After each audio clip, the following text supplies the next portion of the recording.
අද ක්විස් එකේදී වෙන්නේ ඔයාලගේ මතක ශක්තිය ටෙස්ට් කරන එක. ඒ කියන්නේ අද ක්විස් එකේදී පින්තූර 3ක් දෙනවා. ඔය පින්තූර 3 ආශ්‍රයෙන් තමයි ප්‍රශ්න 10ක් අහන්නේ. පළවෙනි පින්තූරය බලන්න තප්පර 5ක් දෙනවා. දෙවෙනි පින්තූරයට තප්පර 10ක්, තුන්වෙනි පින්තූරයට තප්පර 30ක් දෙනවා. ඔයාලා හොඳට මේ පින්තූර 3ම මේ වෙලාව ඇතුළතදී බලන්න ඕනේ.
ඇනීට වයස කීයද? A 21යි, B 22යි, C 24යි.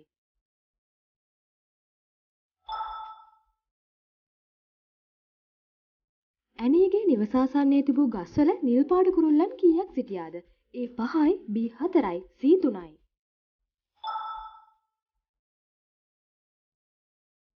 ගෙවත් ඒ සිටින මුළු කුරුල්ලන් ගණන කීයද? A 13යි, B 10යි, C 11යි.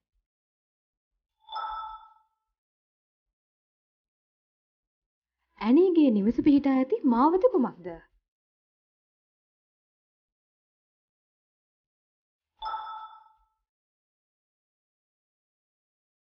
නිවී දැල්වෙන්නේ කුමන පාටද? A රතු, B කහ, C කොළ.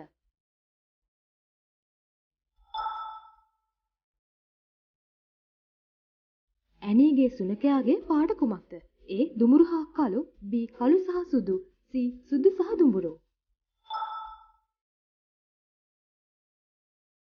ඇනීගේ නිවසේ ලිපෙනේ අංකය කුමක්ද?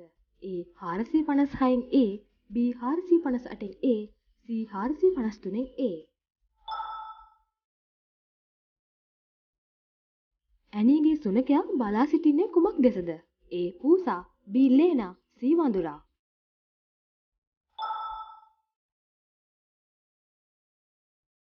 පාරේ තිබූ විදුලි පහන් ගණන කීයද? A 3යි, B 4යි, C 2යි.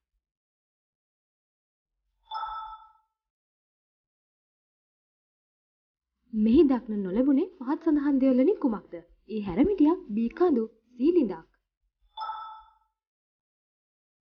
ඉතින් මේ ප්‍රශ්න 10න් ප්‍රශ්න කීයක් හරි ගියාද කියලා කමෙන්ට් කරගෙන යන්න. සබ්ස්ක්‍රයිබ් කරලා නැත්නම් සබ්ස්ක්‍රයිබ් කරන්න. බෙල් අයිකන් එකත් ක්ලික් කරන්න. මේ වීඩියෝ එකට කැමති නම් ලයික් එකක් දාන්න.